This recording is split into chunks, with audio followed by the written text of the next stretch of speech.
Welcome to this explainer. Today, we're diving into something absolutely crucial: overseeing the management of sexual exploitation and abuse, or SEA, allegations. Now, we're not just talking about some abstract guidelines here. We are translating official protection from sexual exploitation and abuse mandates into a very real, urgent operational reality. This is the kind of clarity that quite literally saves lives. So let's get right into exactly what's required when a crisis hits. To really grasp the weight of this framework, let's imagine a real pressure cooker scenario. A confidential complaint just landed on your desk. It alleges that personnel directly linked to an essential life-saving referral service demanded sexual favors from a beneficiary. You're suddenly in an extreme pressure situation. The complainant is terrified of retaliation. The alleged perpetrator already has access to sensitive records, and rumors? Well, they're spreading like wildfire. You simply don't have time to hesitate. You've got to act. Right off the bat, a scenario like this demands a massive mindset shift. And as leadership mandates make crystal clear, an allegation is not a public relations problem. It's a protection, accountability, and trust crisis. Your primary duties are strictly defined here. You absolutely must ensure victim support, guarantee an unimpeded process flow for the investigation, and rapidly identify any operational risks. To navigate all of this successfully, we're going to break it down into 5 key areas: the operational trigger, why this matters, distinct responsibilities, required actions, and finally, resources and communication. Section 1. The operational trigger. Looking at the timeline of an incident, there's a really important reality check we have to acknowledge. Operational risk pops up way before any misconduct is actually officially confirmed. You receive the complaint at point 1, right? But immediately at point 2, the threat of retaliation and rumors creates a highly hazardous environment. You are essentially forced to manage this operational risk before an investigation even gets off the ground. So where exactly do you draw the line? Your golden rule, your crucial boundary, is to receive without investigating. You need to make sure the allegation is securely recorded and referred exclusively through approved official channels. Operational oversight explicitly excludes conducting direct case handling or messing with technical investigative procedures. Remember, you manage the response. You do not run the investigation. Section 2. Why this matters. Leaders are basically caught between a rock and a hard place here. It's a devastating operational dilemma. On one hand, shutting down an essential life-saving service harms the incredibly vulnerable beneficiaries who rely on it. But on the flip side, continuing that service without establishing rigorous controls exposes others to imminent risk of abuse.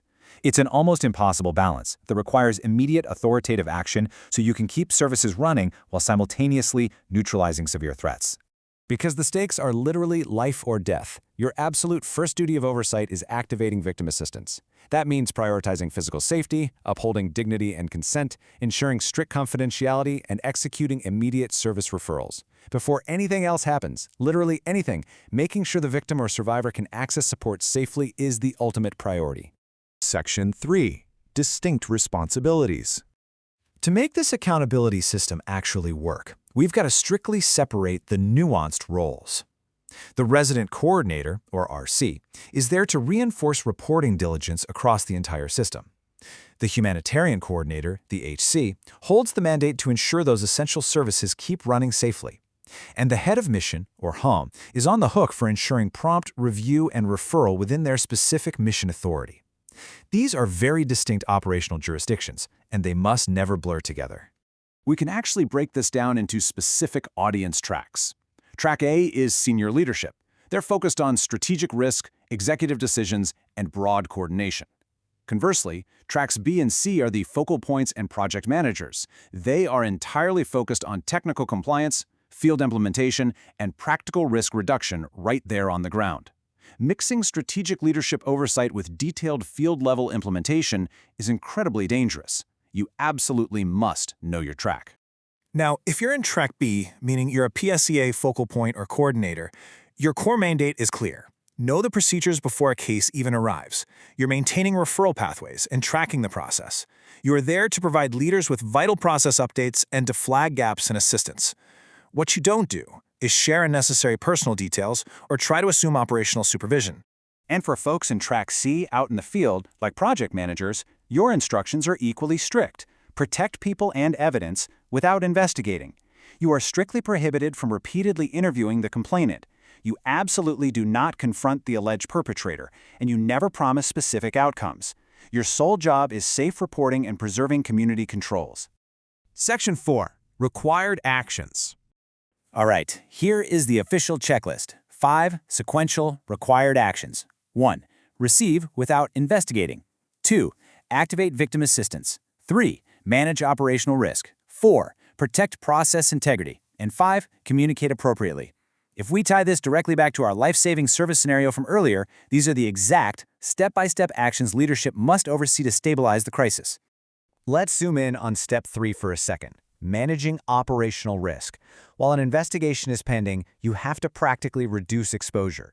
That might mean restricting site or system access for the alleged perpetrator, adjusting their personnel duties immediately, or even suspending specific functions if your authority allows for it.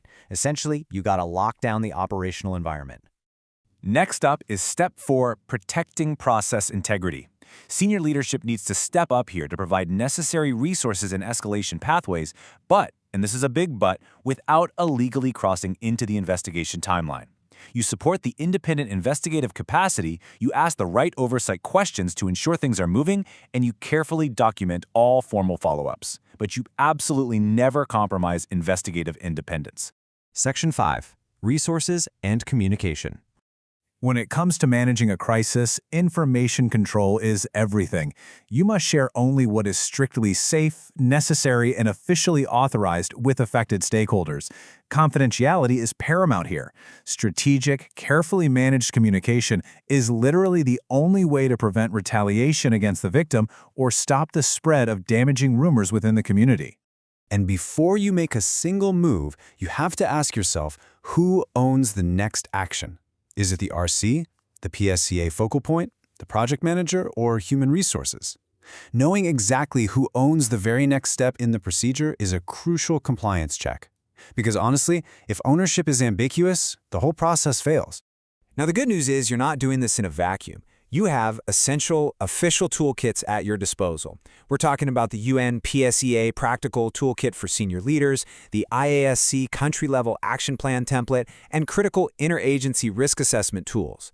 I highly encourage you to access these direct links. They are the mandated blueprints required for your specific track's response. So what's the big takeaway here? It's this. PSEA is a hard operational accountability requirement. Managing sexual exploitation and abuse allegations is an official professional mandate. It's central to the integrity of the institution and the safety of the people being served. It is never, ever an optional secondary task. I want to leave you with a question to really think about.